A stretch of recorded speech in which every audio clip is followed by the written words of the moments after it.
Nice, right? Looks good. However, I do suggest that you try this particular outfit, right? Similarly, a woman may make some food which tastes like fried frogs or baked butterflies or something that you don't ever want to try again.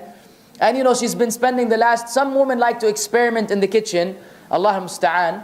And so anytime they have nothing to do, right, they just stop opening the cupboards and just picking up, let me get this with that. Things that don't mix, by the way. But they mix them with each other and everything, and you come home, the thing looks nice, right, outwardly. Until you try it, and you realize that, this is not human food. But still, if you were to tell her that, things may go bad. Because she spent the last 3 hours experimenting in the kitchen, and you were very ungrateful to that. So you may say, this is good. However, I prefer not to try it ever again, right? Something along these lines. Or next time you make some, please give to the neighbors, right? Leave only a small piece for us, and you can eat it all. Because I wish for you what I wish for myself. Anything along, this is what is intended by lying. It doesn't mean that a man gets a girlfriend, right? And every time his wife asks him, where were you? Well, I was with the friends hanging out. And Islam allowed a man to lie to his wife. This is called craziness. And it is not allowed. So lying is in terms of chatting with things that are trivial, things that are insignificant, where the objective is to maintain harmony. Don't worry about the people. They will come and go, stand and sit. Just, the shaitan will try to distract you. The point being is that the relationship is harmonious between a man and his wife. That's it. So any kind of small lie which will bring about this objective, then it is allowed. Still, it is preferred that you leave it alone. Because many people begin like that and then wind up with big lies. So one must be mindful of this fact and not expand or in lying and turn it into a lying business.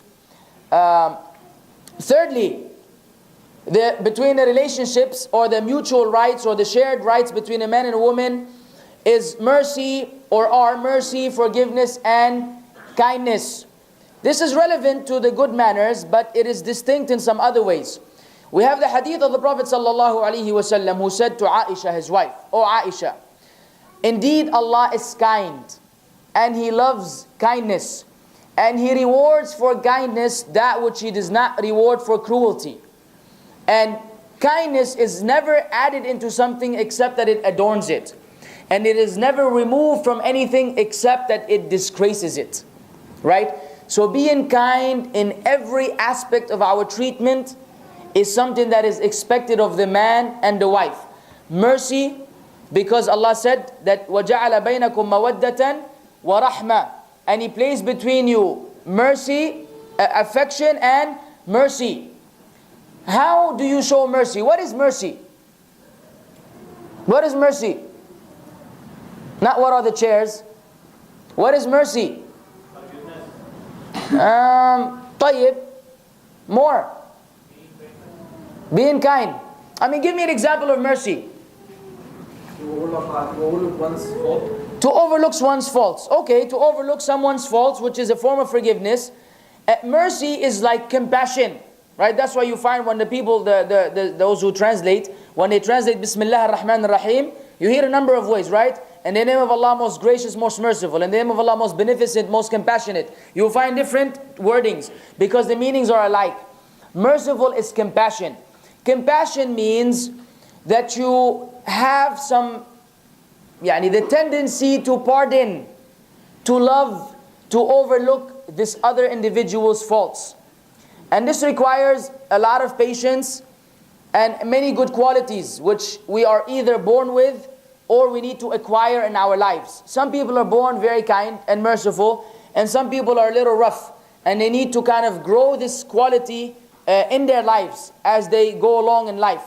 So whichever one we are, ultimately, the Prophet ﷺ mentioned that we should be merciful. He advised his wife Aisha to be merciful in all various affairs. Secondly, he said, "Man la yarham, la yurham." Whosoever does not show mercy will not be shown mercy. If you're not merciful to the creation, then Allah may not be merciful to you. That means, if you want to attain Allah's mercy, then you should show mercy to the creation. And the list goes on. Fourthly, avoiding oppression. Allah Azza wa Jal says in a hadith Qudsi, Ya ibadi, inni harramtu al-dhulma ala nafsi, wa ja'altahu baynakum muharrama, fala tadhalamu. O my slaves, Allah speaking to His creation, I have made oppression forbidden upon myself. Allah does not oppress anyone.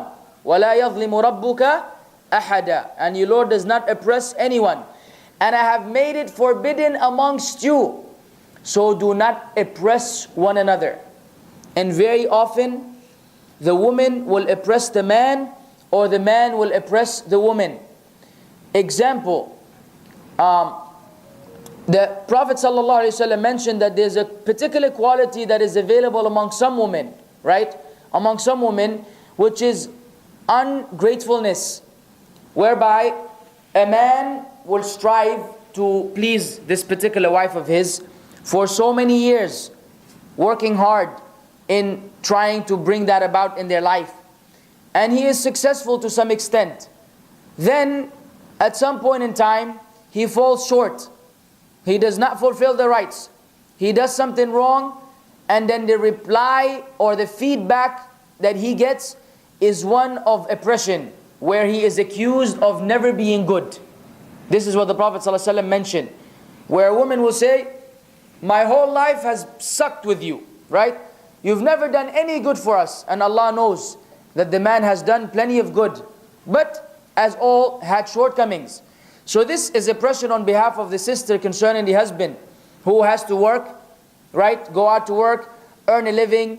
He has to deal with people. He's usually driving. You try to drive out here and see what kind of feeling you will have when you're done.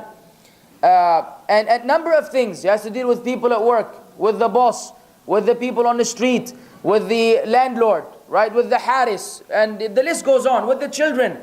And so when he comes home, the man deserves some sort of peace, some rest, some kindness. So if that is not available for him, then obviously he is oppressed. He's not getting his right. And if he's not getting his right, then usually it backfires. Then the woman will not get her right. And if they don't give each other's rights, then consequently the children will have no rights, and then the end is divorce. Then the society will not get its rights, and then the whole ummah will be destroyed from within.